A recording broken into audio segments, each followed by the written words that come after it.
Aquesta és la 6ª generació de l'Opel Astra, el primer que ha estat desenvolupat amb la nova plataforma MP2 del consorci Stellantis, la mateixa que equipa, per exemple, el Peugeot 308, i en la qual es poden equipar versions motrius de tot tipus, les genèriques de combustió, híbrides i 100% elèctriques ja pel 2023.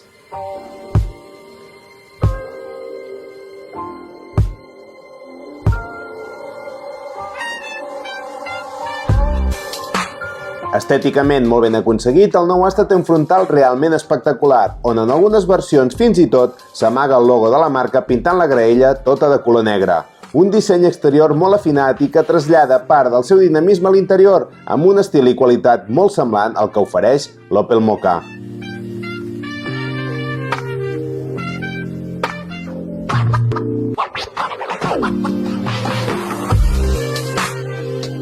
I seguint amb l'interior, en destaca l'ambient tecnològic amb una doble pantalla, una de 10 polzades per la instrumentació i una altra, també de 10 polzades, orientada cap al conductor amb tota l'amalgama de connexions intel·ligents i protocols. A més, els comandaments de la climatització es poden regular a través de botons al volant i el maleter augmenta l'espai, arribant ara als 422 litres de capacitat respecte al seu predecessor.